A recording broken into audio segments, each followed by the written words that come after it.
Nos últimos tempos, nós temos visto uma demonstração de poder e de superioridade da maior potência do mundo, que é os Estados Unidos, que tem imposto tarifas, que tem invadido países, e atingido soberanias de alguns estados.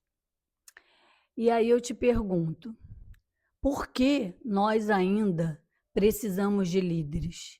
Por que ainda hoje nós permitimos que pessoas comandem o mundo e tomem decisões por nós? Meu nome é Carla Fioravante e hoje eu quero refletir um pouquinho sobre o poder e sobre liderança. Seja bem-vindo a este canal. Antes de mais nada, se você gosta desse tipo de assunto, se você gosta de filosofia, já clica e passa a me seguir aqui, curte esse vídeo e compartilha e já salva também, porque pode ser que você precise ver depois.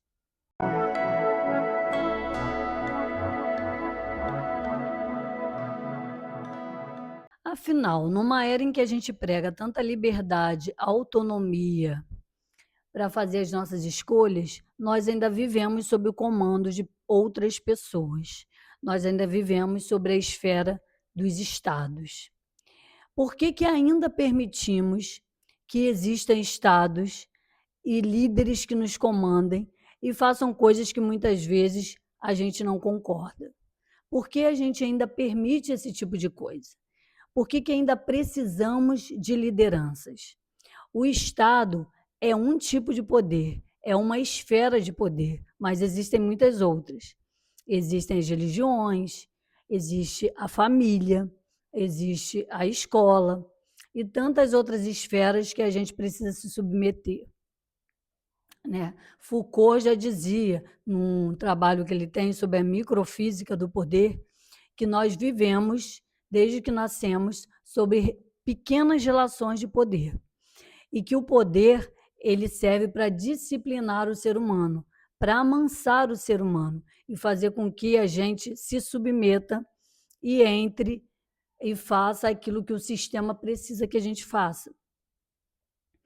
O Estado, lá nos primórdios, esse tipo de relação de poder, de liderança, ele foi muito importante no começo, até mesmo pela nossa sobrevivência, né? No começo, nós vivíamos em bandos e nós precisávamos uns dos outros, como precisamos até hoje, para que a gente sobrevivesse.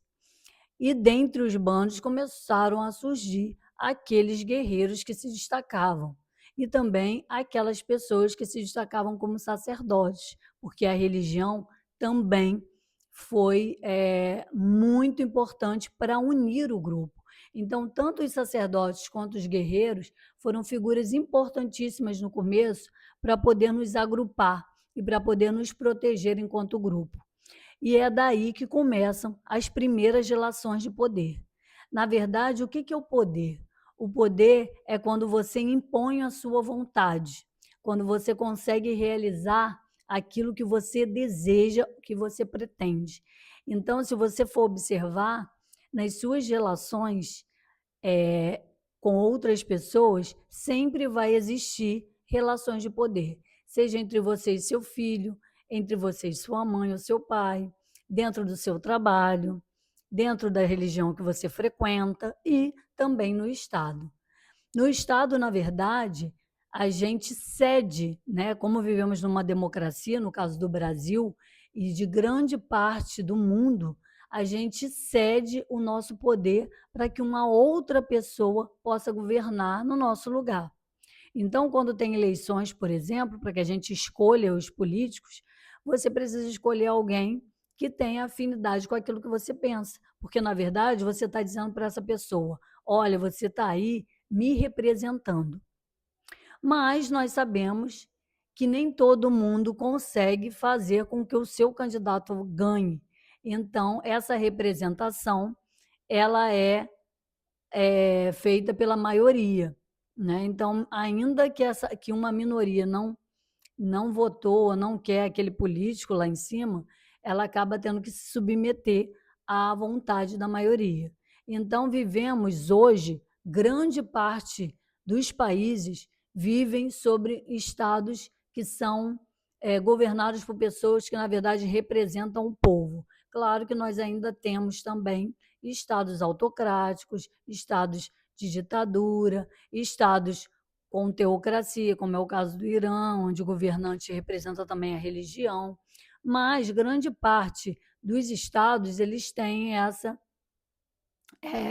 essa dinâmica de representatividade, ou do povo, ou que seja de um grupo. Então, a gente hoje tem que ser representado por aquelas pessoas que estão lá em cima. Mas nem sempre isso dá certo, né? Por muitas vezes o governante ele acaba extrapolando, abusando, vamos dizer assim, do poder que aquele grupo ou aquele povo entregou para ele, né? Porque na verdade a estrutura, a figura do Estado, ela é feita por um território, um povo, né? E a soberania. E esses representantes precisam estar ali tomando atitudes e resolvendo questões em nome de nós, em nome do povo. Por que começou o Estado? O Estado ele precisou existir por conta da desigualdade social. Como eu disse lá no começo, a gente precisava para a sobrevivência. Com o tempo, começou a surgir propriedades privadas e os conflitos começaram a existir, né? Começou a existir a desigualdade social. E por causa da desigualdade social, de existirem pessoas mais ricas do que outras, pessoas que se acham superiores a outras, precisou existir o Estado. Então, o papel do Estado é o bem comum. O Estado está aí para nos representar e para desfazer os conflitos.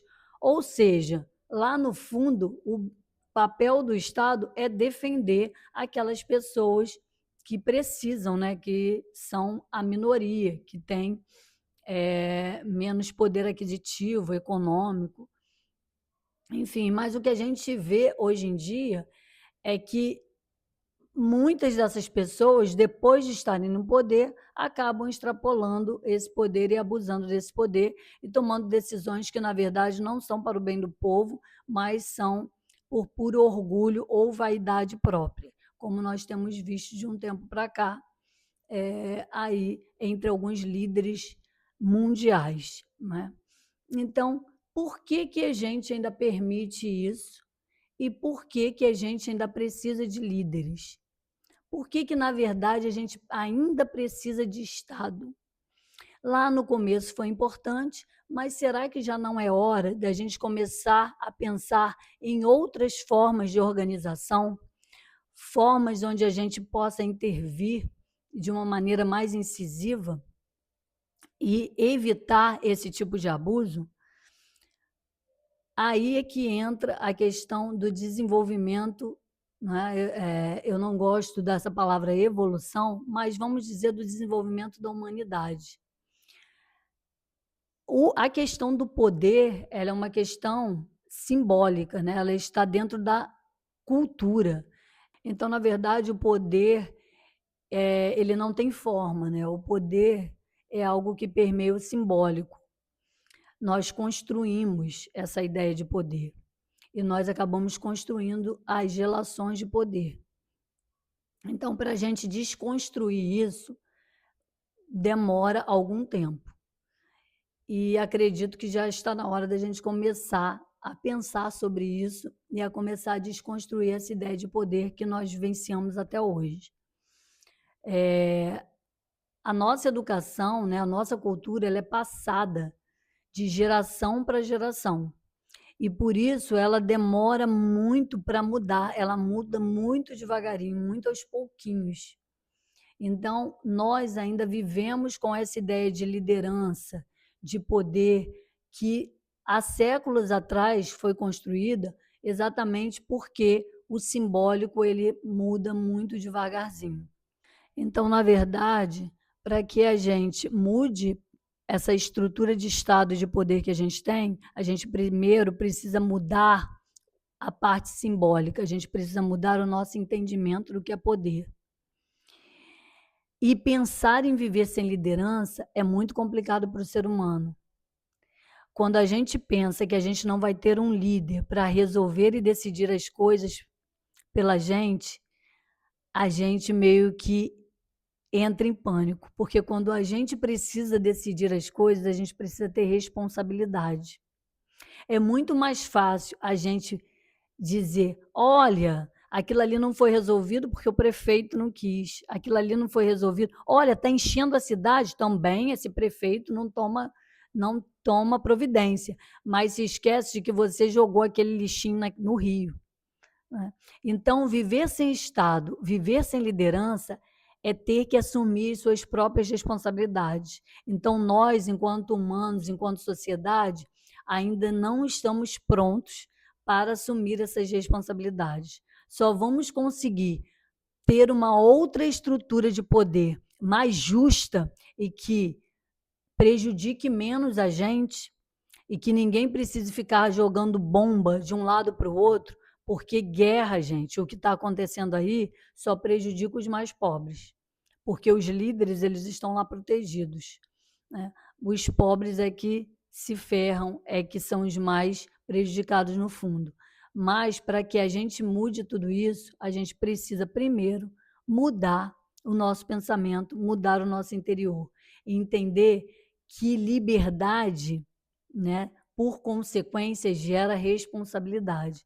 Então, para que a gente seja mais livre, a gente precisa entender que a gente precisa assumir as nossas responsabilidades, para que a gente não precise de mais de leis nem de liderança. Já pensou que coisa boa se a gente vivesse entendendo e respeitando os limites de cada um e não precisasse existir uma regra, uma lei para nos impor, não é? Porque o poder é isso também, a gente ou legitima ele, né, ou entende que ele é bom, que ele deve existir, ou a gente obedece por imposição da força, né, da força do Estado. Já dizia Max Weber. Né? Então, talvez a questão não seja por que ainda precisamos de liderança, e seja por que ainda não conseguimos viver sem liderança. Será que queremos liberdade de verdade? Ou é mais confortável, mais cômodo obedecer a uma outra pessoa? É seguir a uma outra pessoa que diga o que temos que fazer, ainda que essa pessoa muitas vezes possa fazer coisas absurdas que nos prejudique e prejudique o coletivo. É isso. Crescer dói. E já dizia Nietzsche, o verdadeiro líder, ele ensina a viver sem ele, a não precisar dele para viver. E aí o liderado cresce e pode assumir as próprias consequências dos seus atos. Se você gostou dessa reflexão, me segue aqui e um beijo no coração.